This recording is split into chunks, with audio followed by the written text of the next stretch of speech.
Over on Jaguar 8, a new college football video is out. In this video, we talk about the politician who in 1989 compared Wisconsin's loss against Miami to Pearl Harbor. Seriously. Click the card in the upper right corner to watch. And now, on with our feature presentation. When you look at a player's statistics, or you see when reading the newspaper, or browsing whatever website you want, or watching sports television, that a player is going to miss the entire season, or that a player missed the entire season, what's the first thing that comes to mind? Odds are, you think of a bad injury that took place on the football field. You think of something like a torn ACL, or a Lisfranc injury, or something along those lines, and you think of a player getting hit the wrong way, and a body part, usually a leg, bending or going some direction that the human body is not supposed to go in. And obviously, injuries absolutely stink. There's no denying that. You never want to see anyone get hurt.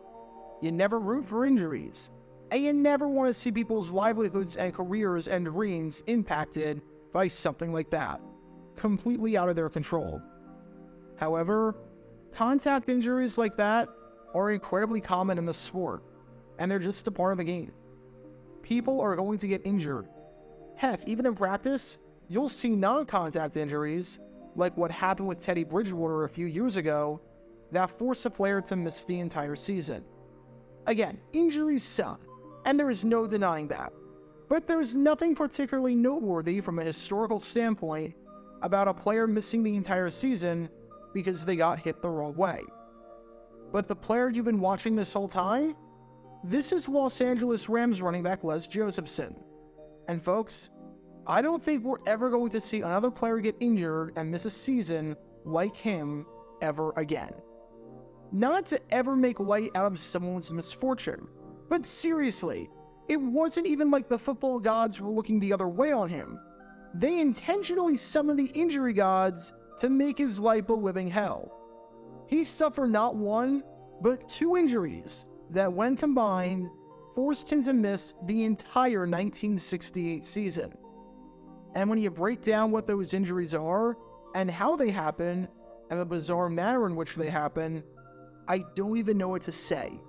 Because it was almost as though someone put a curse on him that year, seeing as both of these injuries had nothing to do with football whatsoever. Because this is the crazy story behind what has to be, especially considering the circumstances, the unluckiest player in the over 90-year history of the Los Angeles Rams franchise. Before I talk about the actual injury in question, or rather, the multiple injuries in question, we need some context to understand just how good this player right here, Les Josephson, actually was. I don't think anyone expected much out of Josephson when he came into the NFL, seeing as he went to Augustana in South Dakota, was undrafted, and was more known for being a track star there, where he was a master at the high jump than he was for his football prowess. Keep that high jump thing in the back of your mind. However, after getting traded by the Cowboys to the Rams before the official start of the 1964 season, Josephson was able to latch on with the Rams as a rotational piece for the first 3 years of his career. No, he didn't do a ton over those seasons, especially in 1966, when he had just 107 yards from scrimmage despite playing in all 14 games. And only once from 1965 to 66 did he ever have 35 or more rushing yards in a game. So that should tell you how much he factored in. However, he had his moments for sure, especially as a threat in the passing game. Even if the numbers might have been there, Josephson was determined, and knew that despite not necessarily being the fastest option out there, or the greatest runner in the world, that as long as he worked hard and put in the effort, that he could absolutely make it in the league, even if the odds seemed stacked against him considering his background. Said Josephson after his rookie season in 1964, "You have to work to play. To show the coaches you are willing to play, you have to want to pay the price." And even went as far as saying that some people took the NFL for granted and were lazy. I should note that in that interview, He also said that there's definitely an element of luck involved when it comes to having a professional football career, saying that you have to be in the right place at the right time. But more on that later.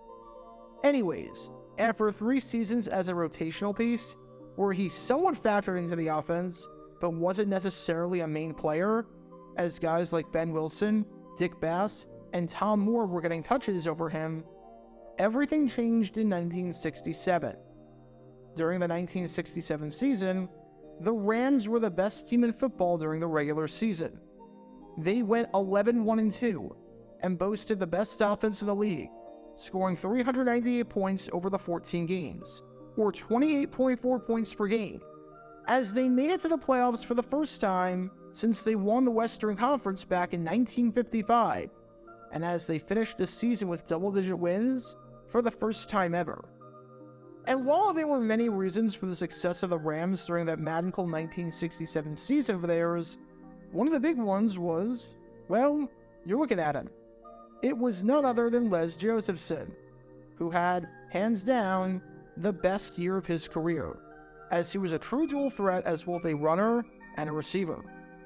After carrying the ball just 181 times through his first 3 seasons, way more was expected out of him in 1967, seeing as he nearly matched that output in 1967 alone with 178 runs.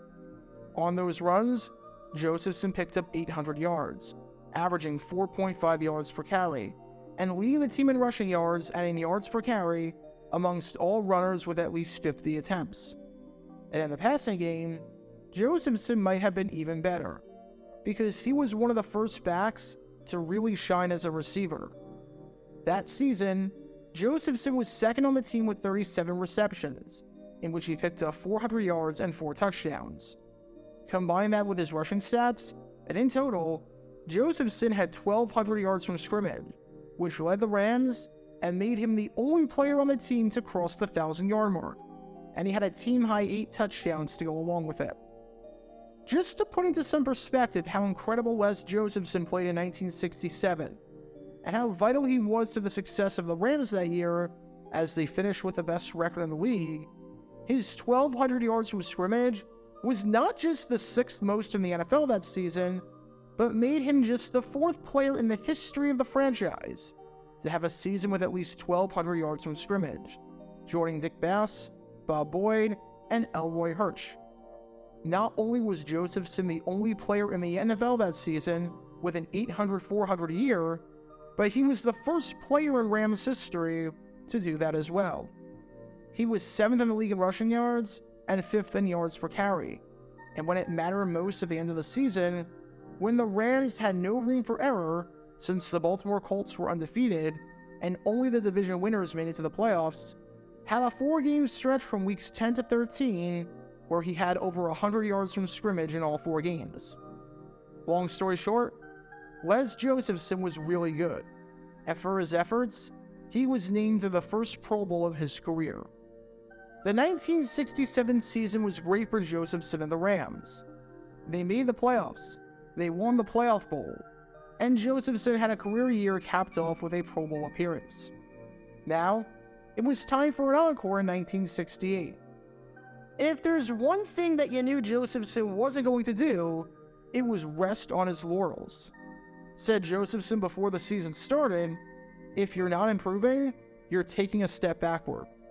I'm not the breakaway type. I only have average speed. I must make up for it by staying in top condition." Well, here's the bad news for Josephson. As great as the 1967 season was for him personally, the 1968 season was about to be a heck of a lot worse. Because what followed was, quite possibly, the unluckiest season of all time, seeing as he never stepped onto the field that year and couldn't follow that up. Alright, so it's time for the preseason, and in a rematch of the Playoff Bowl, which was the 3rd place game that the NFL used to play, the Los Angeles Rams were taking on the Cleveland Browns at the Los Angeles Memorial Coliseum. Josephson was going to play in this game.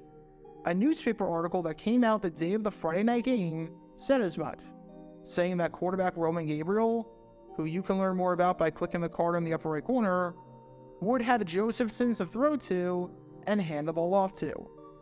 Except when the Rams came out of the tunnel and took the field in this game, even though the Rams won this exhibition game 23-21, the story was the fact that Josephson did not play, because Josephson somehow pulled his left calf muscle before the game after slipping in the tunnel on the way from the bus to the stadium. You don't see that every day. Literally, he was just walking down the tunnel of the Coliseum, as in the same stadium he had called home since 1964, and knew in his sleep, and just slipped out of nowhere. He just slipped on the ramp. And it would be one thing if he slipped because the surface was wet or something, and someone forgot to put a wet for sign, or it was a rainy day, but nope. The weather report that day was perfectly fine, as the rain wasn't coming in until the weekend. It was perfectly fair and fine conditions for a football game on an August night. As Josephson would say later on the injury, with a sense of humor, "If you want to know the truth, I slipped during introductions." So you'd think that this should be an injury that would keep him out for a game, or maybe they'd be cautious since it was the preseason, and that would be it, right? Well, not quite. For whatever reason, this muscle pull was pretty severe. After slipping, the Rams announced that he would be out temporarily, so he didn't return to practice anytime soon. A few weeks later, it was announced that Josephson, after slipping somehow in the tunnel and forgetting to put one foot in front of the other, would be out for 4 weeks, would be placed in a cast, and would have to fly out to Oklahoma City to see an orthopedist, Dr. Don O'Donohue. Yes, that was the real name of the orthopedist, Don O'Donohue. I have no notes. That's amazing. This pull was more than just a pull. Rather, it was a torn left leg muscle, and it was all caused by just slipping out of nowhere. However, as bad as this was, it wasn't the end of the world on paper. Sure, being out for the month of September and not being back for the start of the season absolutely stinks, and there's no denying that, especially after how good 1967 was. Having said that, he'd be able to come back in October, and was on pace to make a recovery. And despite the frustrating injury, all systems were a go. The cast came off in the middle of September, and he was set to play on October 6th for their Week 4 battle against their hated in-state and divisional rival, the San Francisco 49ers, as in, the team that Josephson played twice last year and scored a touchdown in both games against. This was set to be quite the return to the gridiron. And to get ready for this game and practice, when he showed up to the team facility that Monday, he decided to do some jump roping. Remember, Josephson was a guy that was probably the best high jumper in South Dakota at one point. Jump rope is a piece of cake for him, and a nice, easy way to warm up, get the blood flowing, and get ready to practice. Jump rope works for 5-year-olds too. Nothing could possibly go wrong here. And sure enough, somehow, while jump roping, he tore the Achilles tendon in his left leg. Seriously, this injury was bad enough to keep him out for the entire season, meaning that his 1968 campaign never got off the ground, as instead of being able to practice that Tuesday, Josephson was getting surgery. As head coach George Allen said, "This is an extremely tough blow to our ball club." And Allen wasn't kidding when he said that this was a big blow to the team. Without Josephson in there, the offense took a step back, as the team, despite going 10-3-1, missed the playoffs, went from first in total offense to 5th, and did not have a single player cross 1,000 yards from scrimmage, with the leader in the clubhouse in that category being Willie Ellison, who only had 864. Plus, Josephson had 37 catches in 1967, and no one was able to match or top that total in 1968. Not having Josephson in there was doomsday, because he truly made the offense function the way that it did. And they lost him because of not one, but 2 injuries, with each one more bizarre than the next.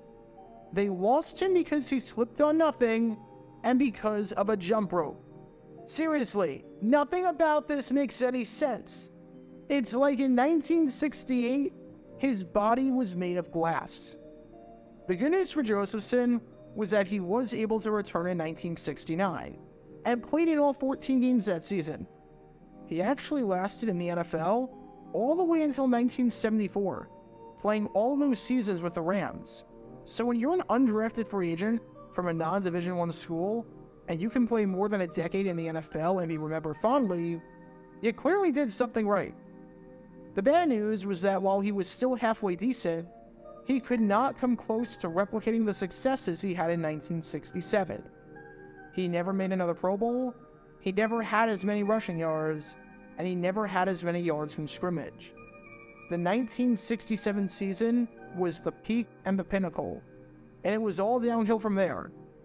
You wonder just how good Josephson could have been if he never got hurt, because I'm not sure any player in one season ever had the injury luck that Josephson had. To be kept out of the entire season because of 2 non-contact injuries that had nothing to do with football and were just everyday activities with no injury risk like walking and jumping rope that some of you might do regularly is incredibly unlucky and unfortunate. Because in 1968, Les Josephson considered himself the unluckiest man on the face of the earth. Get your official Jaguar Gear 9 merchandise by going to jj9shop.com, and be sure to like and subscribe, as it really helps the channel out a lot. Join me every Wednesday night where we'll play NFL Trivia for cash prizes at 9 p.m. Eastern over on Twitch. To learn more about the history of college football, subscribe to Jaguar Gator 8. To learn more about the history of Major League Baseball, subscribe to Jaguar Gator 7. Also, special thanks to all of our Patreon supporters for helping out the channel. Your support is greatly appreciated. See how you can become a patron and request future video topics in the description below.